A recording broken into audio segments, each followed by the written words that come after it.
You can go through life with a closed mind and just block out all the noise and confusion from the outside world around you.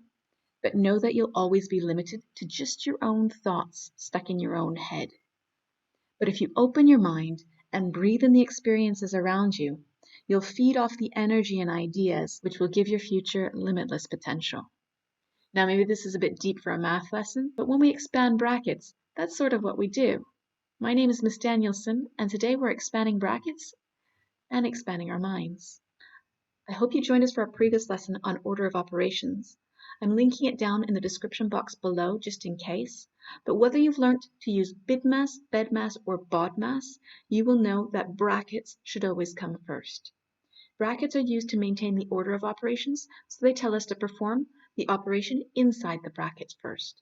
From simplifying expressions, you should know that a value directly in front of a variable, like 2a, means to multiply, and so does a term directly in front of a set of brackets. Now, if you didn't join us for our lesson on simplifying expressions, I'm also linking that down in the description box below.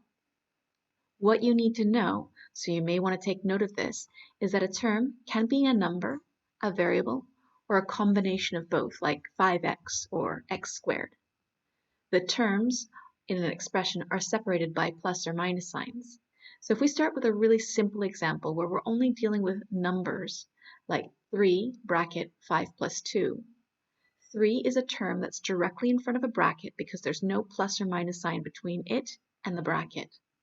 And 5 plus 2 are a two-term expression inside the brackets. So following bedmass order of operations, we know that we need to perform the operation, so the addition, inside the bracket first. 5 plus 2, that's 7. So we're doing 3 bracket 7. Now remember that the term in front of the bracket is multiplying by what's inside the bracket, so 3 times 7, that's 21. Now that was relatively simple because that's just bedmass order of operations.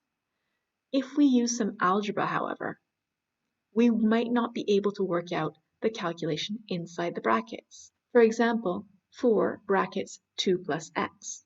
By order of operations, I know that I should perform the operation inside the bracket first, but I can't add 2 with x because they're not like terms. So what we need to do is realize in the example above, the reason we worked out 5 plus 2 first is so that we could multiply 3 by the whole thing. So when we drop our brackets and we open our minds, we allow every part of the operation inside the bracket to be affected by the term outside the bracket. So in this case, 4 needs to come in and multiply by the 2, and it also needs to multiply by the x. The way we do this is we follow the rainbow. That is, I'll draw a loop from the term outside the bracket, and I'll show that it's going to affect the first term inside the bracket. The 4 is going to multiply by the 2.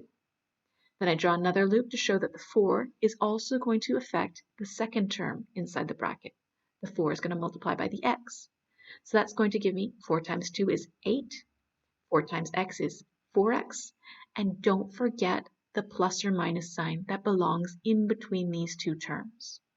When you expand out a bracket that has 2 terms inside, your result should have 2 terms, unless you can simplify. Let's go on and try a few more examples. So example 1, again we have one term directly in front of a bracket. The 5 is touching the bracket with no plus or minus in between. And inside the bracket we've got 2 terms, a and -3, and the sign is important. Let's draw our rainbows. And let's do 5 times a would be 5a, and 5 times -3 would be -15. On to example 2. Again, I've got a term directly in front of a set of brackets, but this time my term is a number and variable term. It's directly in front of the brackets though. There is no plus or minus in between that term and the brackets, so it's multiplying by every term inside the bracket. Looking inside the brackets, there are 3 terms there, which could not be simplified because they are not like terms. So let's go ahead and draw our rainbows. First I'll do 4b times 4a. 4 times 4, number times number, is 16. And b times a, letter times letter, I can just put them together. And the general rule is to put them together alphabetically. So this will be 16AB. Next, I'll do the 4b times the minus 2b. Again, number times number, 4 times 2. And letter times letter, b times b. That's going to give me a negative term, negative 8b squared. Remember, when you multiply a letter by itself, we write that letter with an exponent, power, or index of 2.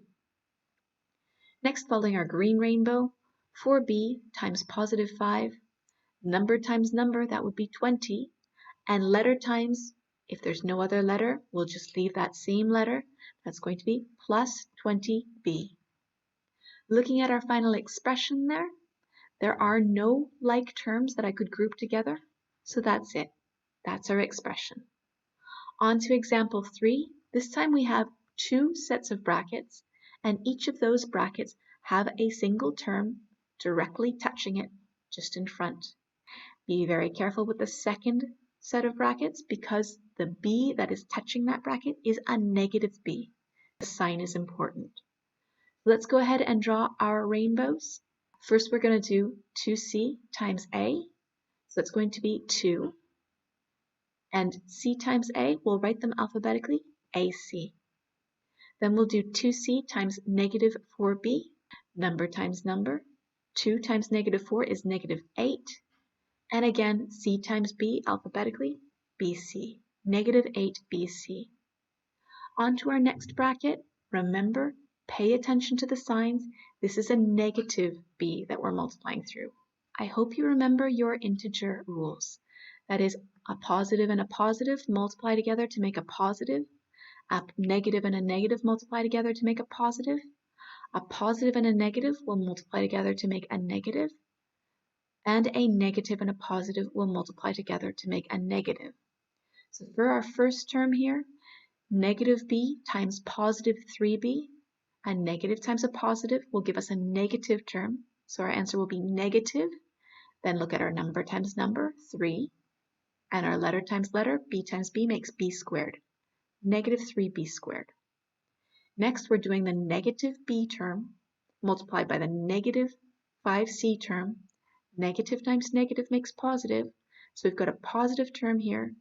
Number times number would be 5. And letter times letter alphabetically would be BC. So positive 5BC. Now look carefully at your final answer. Can it be simplified? Don't forget to group like terms whenever you can. Otherwise, you'll be losing out on some part marks. Because I wrote my variables alphabetically, so A, C, B, C, B squared, and BC, I can see that 2 of these terms are like terms. They both have BC in them. I would not group BC with AC or with B squared. They have some variables in common, but they are not like terms. They don't have all variables of the same power in common. So we're doing negative 8 BC plus 5 BC. That would leave us with negative 3 BC. So simplifying this would be 2AC minus 3B squared minus 3BC. And if you look at my terms, you'll notice that I did put them alphabetically as well, starting with A terms, B squared terms, and then BC terms. Let's get on to some practice now. Let's have a look at the questions together first, and then you'll pause, copy the questions, work out your answers, showing you're working, and hit play when you're ready to take them up. For questions 1 to 8, they should be fairly straightforward. They're just a single term, although they are number and variable terms, in front of a single set of brackets.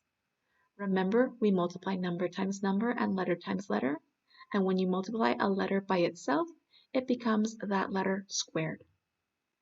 For questions 9 through 12, they're a bit more complicated now. We've got several different variables in these questions, and we've got 2 sets of brackets, each of them multiplied by some term which may be positive or may be negative. So if you need to have a look back at what we've just gone through as our examples, do that. Go ahead and hit pause now. I hope you had a chance to hit pause, because here come your answers. for questions 1 through 4, for questions 5 through 8. And for the next ones, let's go through step by step. Question 9, expand it out, and grouping like terms. Question 10, expand it out, and grouping like terms. Question 11, expand it out, and grouping like terms. And question 12. And this time there are no like terms to group together. Note that p squared and p are not like terms. If you have the same terms in your answer as I do, but they're in a different order, please just make sure that your terms have the correct signs in front of them.